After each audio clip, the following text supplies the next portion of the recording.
The Silent Guardians. The galactic Concordat's grand observatory hung like a crystalline spider web in the void between stars. Its gossamer sensors stretched across light years, monitoring the steady pulse of civilization throughout the known galaxy. For 3 millennia, nothing had escaped its watch, until now. Senior observer Kilax's tendrils twitched as another anomalous reading flashed across her neural interface.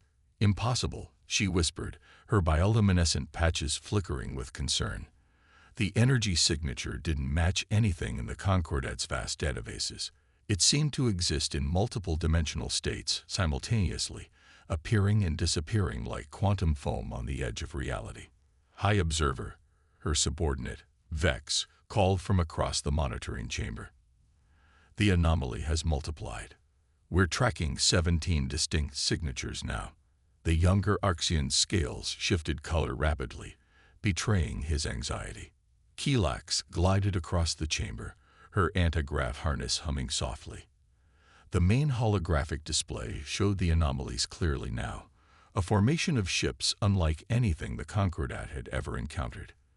They moved through space in ways that defied conventional physics, leaving no engine signatures, no radiation trails, nothing that would suggest normal propulsion. "Contact the Council," she ordered, her voice steady despite the growing unease in her gut. "And begin full spectrum analysis off." She never finished the sentence. The ships vanished. Not jumped, not cloaked, simply ceased to exist in their dimension. By the first light, Vex breathed. "They're gone. All of them. Just gone." Kilax was about to respond when every sensor in the observatory screamed to life simultaneously.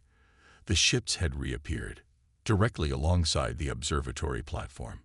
The nearest vessel dwarfed their entire facility, its hull a mesmerizing display of shifting geometric patterns that seemed to bend the very fabric of space around it. A communication request pinged their systems. Text only, in perfect Concordat standard. "Greetings, observers of the galactic Concordat. We come in peace. We are humanity, and we believe it's time we had a conversation." The message sent ripples of shock through the observatory staff. Humanity. The primitive species from the isolated arm of the galaxy. The ones who had barely achieved chemical rocket propulsion when last observed. "How long since our last survey of Earth?" Kilax demanded. Vex consulted his databanks. 347 stellar cycles. They were deemed a Category C developing civilization. No potential for FTL capability for at least a millennium. A second message appeared. "We understand your confusion. We chose to develop differently than expected. Your dimensional sensors are impressive, but they only detect about 4% of our actual presence. We've been watching, learning, and growing. Now we face a threat that concerns us all. Please inform your council that humanity requests an audience." Kilax felt her world shift beneath her feet. The implications were staggering. A species that had not only achieved FTL travel but had somehow mastered multidimensional engineering to a degree that made the Concordat's most advanced technology look primitive in comparison. And they had done it in complete secrecy. "Send word to the council," she ordered, her voice barely a whisper. Tell them everything has changed." The human ships remained perfectly stationary, defying all attempts at conventional scanning. Their hulls seemed to ripple with patterns that hurt the eyes to look at directly, suggesting geometries that shouldn't exist in three-dimensional space. A third message arrived, this one accompanied by a data packet. "To facilitate understanding, we offer this primer on quantum dimensional translation theory. It's a small fragment of what we've learned. Consider it a gesture of good faith." Vex began analyzing the data and immediately stumbled backward, his scales bleaching white with shock. "High Observer," he stammered. This changes everything we thought we knew about spatial mechanics. The math alone." "Send it all to the council," Kilax ordered. "Every byte." She turned her attention back to the massive vessels. "And prepare my personal shuttle. I believe humanity deserves a face-to-face greeting." As her staff scrambled to comply, Kilax found herself wondering about the threat these humans had mentioned. What could possibly concern a civilization capable of such technological marvels? What darkness lurked in the spaces between dimensions that would drive humanity to finally reveal themselves?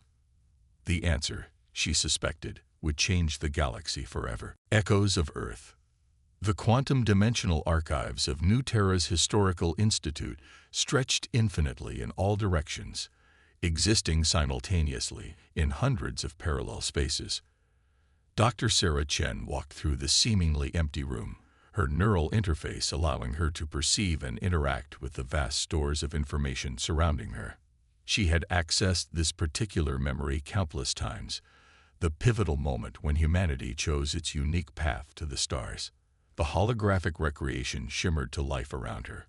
Earth, 2047, in the aftermath of the Great Climate Wars. Dr. Elena Rodriguez stood before the United Earth Council, her presentation on quantum dimensional theory projected behind her. Traditional space travel is a dead end, she declared, her voice carrying the weight of certainty. We're thinking in 3 dimensions when the universe operates in 11. Why build massive ships to punch through space when we can simply step between its layers? The council chamber erupted in argument, but Elena's theory would prove correct. Within a decade, humanity achieved its first successful dimensional translation, not traveling through space, but rather shifting slightly sideways into adjacent dimensional planes where the laws of physics operated differently. Sarah watched the memories unfold. The first Void Walker ships, designed to exist partially in multiple dimensions at once. The discovery of ancient warnings embedded in the quantum fabric of space itself. The decision to remain hidden from the galaxy at large while humanity prepared for what was coming. We found their artifacts. Elena's voice echoed through time. Scattered through the dimensional planes. Something old. Something that hunts advanced civilizations. And it's starting to wake up. Sarah closed the archive with a thought. In the present, humanity's fleet of Void Walkers had finally revealed themselves to the galaxy. The time for hiding was over. The ancient threat was stirring, and humanity couldn't face it alone. The quantum dance, the Concordat Council chamber, was designed to intimidate. Soaring crystalline spires reached toward a ceiling that displayed a real-time view of the galaxy's core, while representatives from 1,000 worlds sat in rising tiers that seemed to stretch endlessly upward. But Captain Maya Henderson of the Void Walker ship, Quantum Leap, felt only curiosity as she stood on the speaker's platform. Distinguished members of the Concordat, she began, her voice calm and measured. Humanity thanks you for this audience. Her quantum interface implant allowed her to perceive the multiple dimensional frequencies occupied by her ship in orbit above, a reassuring presence in case things went wrong. The council leader, a towering axiom named Vorthak, leaned forward. You have hidden among us for centuries, he stated, his crystalline form refracting light in complex patterns. How can we trust a species that has practiced such deception? Maya smiled. We understand your concern. Perhaps a demonstration would help. She raised her hand, and suddenly the chamber was filled with ghostly images. Perfect replications of events throughout Concordat space over the past century. We were there when the plague of Centauri threatened to spread.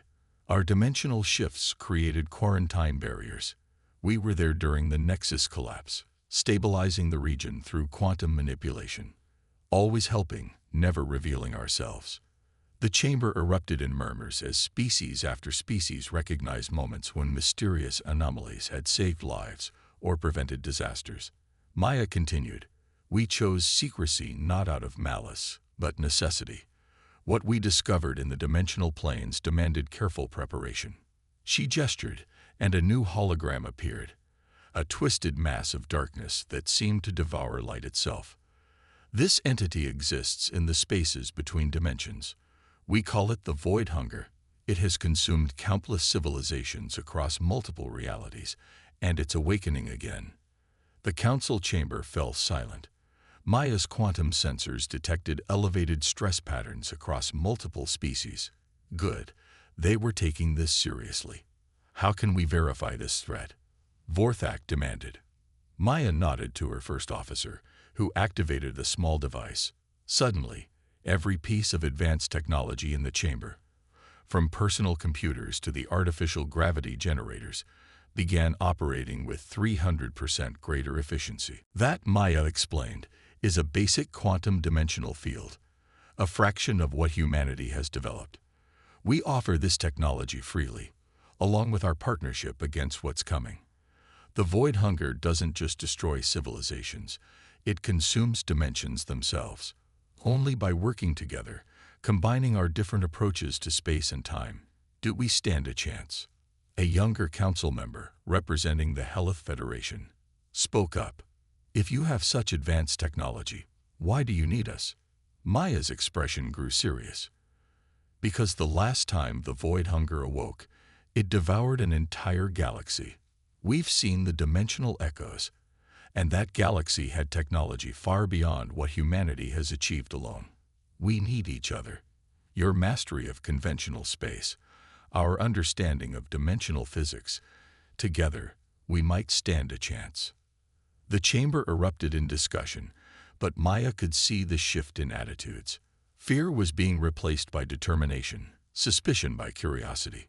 She caught glimpses of technical specialists already poring over the quantum field generator's effects, their minds racing with possibilities.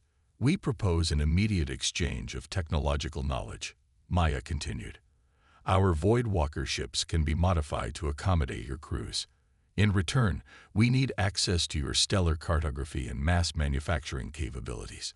Time is short. Vorthek's crystalline form pulsed with deep colors, a sign of intense thought among his species. You speak of partnership, yet you develop these technologies in secret. How do we know you won't simply withdraw again once this threat is defeated? Maya's response was interrupted by alarms blaring throughout the chamber. Emergency holograms flashed to life, showing a massive dimensional distortion forming at the edge of Concordat space. The void hunger had arrived early. Because, Maya said grimly, we no longer have the luxury of secrets. The battle for survival begins now. The only question is, do we face it together? Shadows in the dark. The dimensional distortion grew like a cancer in space, consuming light and matter alike. Maya watched from the Quantum Leap's command center as the combined fleet of human and Concordat ships took up defensive positions. The massive viewing screen showed only a fraction of reality. Her quantum interface revealed the true horror of what they faced.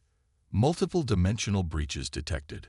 First Officer James Chen reported, his hands dancing over the quantum controls. The void hunger is attempting to manifest in 7 different dimensional planes simultaneously. The entity emerged like ink spreading through water. A vast, writhing mass of tentacles and impossible geometries that hurt the mind to look upon. Where it touched normal space, reality itself seemed to unravel. Concordat vessels, maintain position. Maya broadcast. Remember your training. Conventional weapons will be ineffective until we stabilize the dimensional field. She watched as the alien ships held formation, their crews fighting against every instinct to flee from the horror before them. The first attack came without warning. A tendril of pure darkness lashed out, passing through multiple dimensions to strike at a Concordat cruiser. The ship's shields, among the most powerful ever created, meant nothing against an attack that bypassed normal space entirely. But humanity had prepared for this. Void Walkers, execute Pattern Omega, Maya commanded.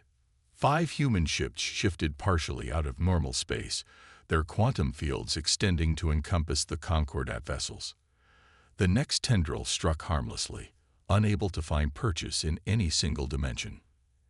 Energy spike, Chen warned. It's adapting faster than the simulations predicted. Maya felt sweat bead on her forehead as she coordinated the defense through her quantum interface. The void hunger was intelligent, learning, probing for weaknesses.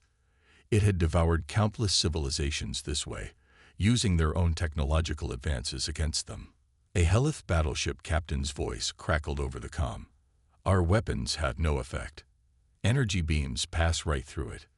Switch to dimensional resonance frequencies. Maya instructed. Fire only when your ships are phased by our quantum fields. She watched as the alien vessels adjusted, their energy weapons now calibrated to match the quantum harmonics of the human ships. The combined attack struck the void hunger like 1,000 suns. The entity recoiled, its mass rippling with what might have been pain. But the victory was short-lived. Multiple dimensional fractures forming. Chen reported urgently. It's trying to split our formation. Maya's mind raced. The entity was using the same tactic that had worked against the ancient civilization they'd found evidence of, dividing its opponents across different dimensional planes before consuming them one by one. But humanity had learned from that lost civilization's mistakes. All ships, initiate dimensional anchor protocols, Maya ordered. Quantum tethers sprang into existence, binding the fleet together across multiple planes of reality. The Void Hunger's attempt to separate them failed, its strategy thwarted by technology specifically designed to counter it. The entity seemed to pause, as if surprised by this resistance. In that moment of hesitation, Maya saw their opportunity. Now we show it something it's never seen before, she said grimly. Signal the Concordat ships. Begin the convergence. The human and alien vessels began an intricate dance, their movements synchronized by quantum computers. The Voidwalkers shifted through dimensions in precise patterns, while the Concordat ships fired continuous streams of exotic particles. Reality itself began to warp as the combined fleet created something unprecedented, a dimensional cage. The Void Hunger thrashed as the cage began to form, its tendrils striking out in desperate fury. 2 Concordat ships vanished into dimensional rifts, while the human vessel's quantum core overloaded from the strain. But the trap was closing. Quantum harmonics at maximum. Chen shouted over the groaning of stressed metal. Dimensional convergence in 10 seconds. Maya broadcast to all ships. Hold formation. Everything we've prepared for comes down to this moment. The entity made one final attempt to break free, its mass expanding impossibly as it tried to absorb the entire battlefield. But the combined fleet held firm, their quantum fields and energy weapons creating a perfect prison of intersecting dimensions. Convergence complete, Chen reported. The entity is contained, but he hesitated. The cage won't hold it forever. Maya nodded grimly. It doesn't need to. She opened a channel to the flagship of the Concordat fleet. High Commander, is your phase cannon ready? The crystalline voice of Vorthak responded, charged and waiting. But there's something you should know, Captain. The power requirements. Any ship that fires this weapon won't survive the backlash. I know, Maya said softly. That's why we're going to fire it together. Beyond the veil. The dimensional cage holding the Void Hunger pulsed with impossible energies as Maya's plan unfolded. The Quantum Leap and the Concordat flagship Eternal Light moved into final position, their hulls already groaning from the strain of maintaining the quantum field. All other ships, fall back to safe distance, Maya ordered. She watched through her quantum interface as the combined fleet retreated, leaving just the 2 command ships facing the imprisoned entity. High Commander Vorthak, are you ready? The crystalline alien's voice was calm. My crew has been evacuated to support vessels. We stand ready, Captain Henderson. Maya looked around her own bridge, now staffed by only volunteers. Chen had refused to leave his post, as had the core quantum engineering team. They all knew what was coming. Begin power transfer, she commanded. The Quantum Leap's revolutionary engine core began channeling energy directly into the Eternal Light's phase cannon, the impossible weapon that the Concordat had developed but never dared to use. Human quantum technology made the untestable weapon finally viable, at a price. The Void Hunger sensed their intention.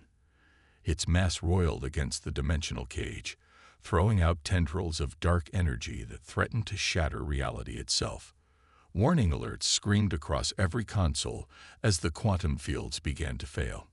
Cage integrity at 40%, Chen reported. We have maybe 2 minutes before total collapse. That's all we need. Maya opened a final channel to the fleet. What you're about to see. Remember it. Remember that when different species work together, when we combine our knowledge and trust each other, nothing is impossible. The phase cannon began to power up, its energy readings climbing beyond anything ever recorded in the galaxy's history. The quantum core of the leap poured power into it. The two ships linked across dimensions in ways that defied conventional physics. Cage failing. Chen's hands flew across his console. 30 seconds. Maya felt the ship bucking beneath her feet. Vorthak, on my mark. The void hunger struck again, a tendril of pure darkness smashing through the weakening cage to wrap around the eternal light. The Concordat ship's hull began to dissolve as dimensions twisted around it. Now, Maya screamed. Two things happened simultaneously. The phase cannon fired, unleashing a beam of energy that existed in all 11 dimensions at once, and the quantum leap's core went into deliberate overload, channeling its final surge of power into the beam. The void hunger tried to dodge, to shift between dimensions as it had always done. But the combined human and Concordat weapon struck it across every plane of existence simultaneously. There was nowhere to hide. The entity's scream echoed through dimensions, a sound that would haunt the dreams of every being who heard it. Its mass began to collapse in on itself, consumed by the very dimensional energies it had once wielded so casually. Core critical. Chen shouted over the sound of the ship tearing itself apart. Total failure in 10 seconds. Maya watched through her quantum interface as the void hunger died, its ancient consciousness finally encountering something it couldn't adapt to, the combined ingenuity of two civilizations working as one. The explosion, when it came, was almost beautiful. The quantum leap and the eternal light vanished in a burst of quantum energy that rippled across dimensions. The void hunger, trapped between them, was torn apart at the fundamental level of reality. When the light faded, when the dimensional storms cleared, there was nothing left but empty space and a profound change in the galaxy's future. 3 days later, in the Concordat Council chamber, First Officer Chen, now Captain Chen, stood before the assembled representatives. The sacrifice of the quantum leap and the eternal light marks the beginning of a new era, he declared. We faced extinction and survived because we worked together. Humanity's dimensional science and the Concordat's phase technology. Apart, neither could have succeeded. Together, we achieved the impossible. He gestured, and a hologram appeared. Blueprints for a new class of ship that combined both human and Concordat technology. We propose a joint fleet, Chen continued. Not just sharing technology, but building something new together. The void hunger may be destroyed, but space holds many mysteries, many challenges. Let's face them as one. The Council's approval was unanimous. In the decades that followed, the galaxy changed. Human quantum science revolutionized transportation and communication, while Concordat engineering pushed the boundaries of what was possible. The combined fleet, eventually known as the Dimensional Guard, became a symbol of unity and progress. And somewhere in the vast expanse of space, Maya Henderson's final words were preserved in the quantum archives, a testament to what humanity had always known, that the greatest achievements come not from conquering or dominating, but from reaching out across the void to join hands with those who seem different, yet share the same dreams of discovery and survival. The age of isolation was over. The age of unity had begun.